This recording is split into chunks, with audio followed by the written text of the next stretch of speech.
Tracking guitar solos in the studio is probably my favorite part of the whole recording process. It's where I get to test out all my weird phrasing ideas and try to be really expressive, but do it in the context of a song.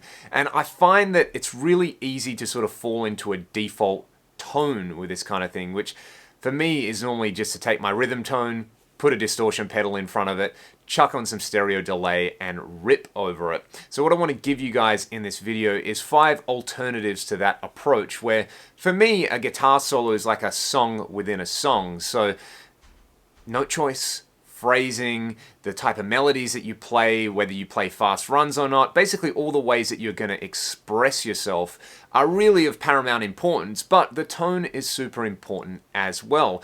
Sometimes you record an album or something like that, and using the same guitar solo tone on everything gets a little bit bland and a little bit boring. So these 5 examples are really going to focus on character tones and how you can use different effects to essentially just spice up a guitar solo and do something that's not taking away from your playing, but that's adding a slightly different character to it. So there's a solo that I'm working on that I've tracked a guide for. We're going to hear it without any processing, so this will be the raw amp sound, and then I'm going to play you a mix with some stereo delay, which is my default. Then we'll go over some other approaches. Let's hear those 2 right now.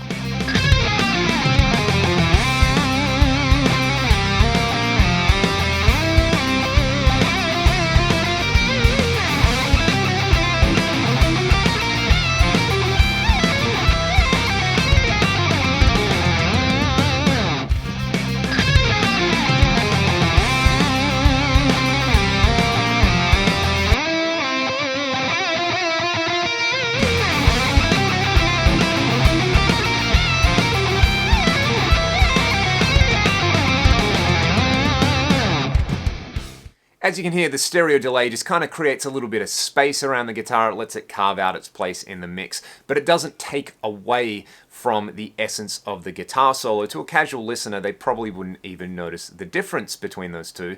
But for me as a player, playing with the stereo delay on is a lot more satisfying. So one way that you can change this up to get a totally different character happening is to run the delay in front of the amp. So the trick here is to turn the mix right down on the delay and to only use 1 repeat. So turn the feedback to 0.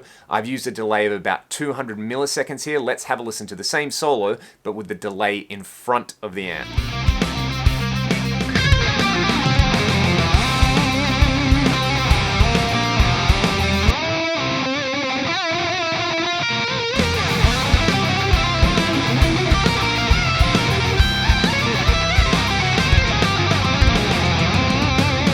Another alternative to running a delay, this time not running it in front of the amp, but is to use an ambient reverb after the amp. Essentially, we want that same thing where we're creating a whole bunch of space around the notes that are, in this case, kind of going to blend together and add like an undercurrent to the guitar tone. Let's have a listen to a long ambient delay. I'm using the Plex reverb block in my Axe FX 3 here. Basically at the stock settings, all I've adjusted is the high cut. I've turned that all the way down. Let's hear the same solo, this time with the Plex reverb.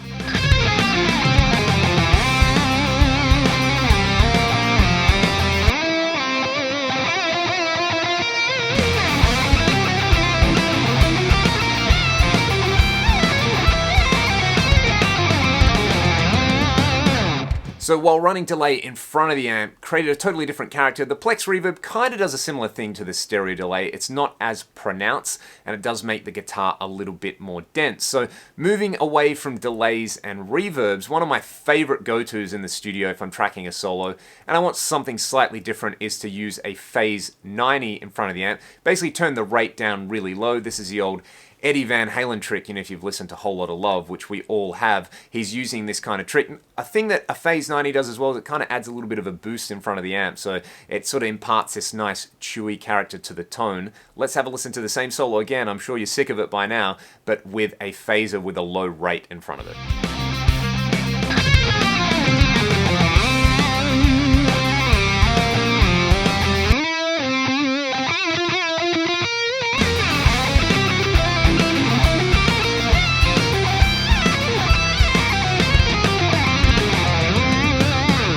I love that. It's got an an instantly recognizable vibe happening there, you know, copping it straight from Eddie's book. Another alternative to running a phaser is to use a wah, but not in the kind of like Kirk Hammett, you know, just sit there and slam the wah. I'm more in the Michael Schenker tradition of parking the wah. I've sort of set it in the middle of its range so that it's essentially just like a laser beam on those middle frequencies, probably somewhere between 1000 and 1300 hertz, which is just basically going to really give you that sort of nasal character that helps the guitar sit out in the mix. Let's have a listen to a parked wah.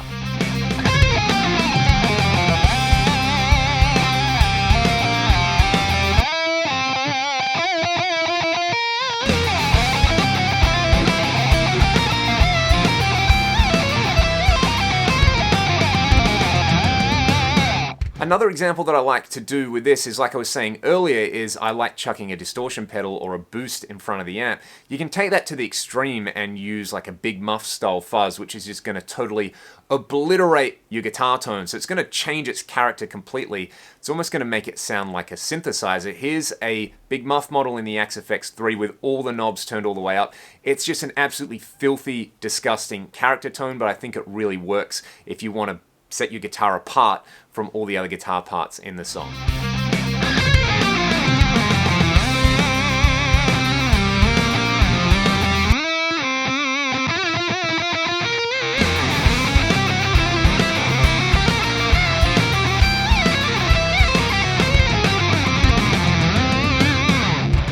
You may love that, you may hate it. I mean, the fuzz just kind of obliterates the underlying tone, but it is effective. I want to show you guys an example to finish off where we're going to combine a few of these approaches. I'm using a phaser and the echo in front of the amp, and then I'm using the Plex reverb. And while it sounds cool, I think it's a good example that more is not always more. When you're using these tricks on your lead guitar tones, often just sticking to one of them works really well. So say you were doing a record, you might use the phase 90 trick on one solo, you might go raw on another, you might use stereo delay on another, you might use a fuzz on another, so that even though you might be playing really similar stuff from solo to solo, which, hey, let's face it, a lot of us all rely on the same tricks, the character of the guitar tone is going to be different and is going to sit in the mix in a different way. And, you know, as a listener, it's just going to be more interesting. So let's have a listen to the more is more approach, and then I'll say goodbye to you guys. Thank you so much for watching this video. I hope it was helpful, and I hope you got some new ideas from it. If you have any tricks that you go to when you're recording guitar solos in the studio, please let me know in the comments, and I will see you guys next time. Cheers!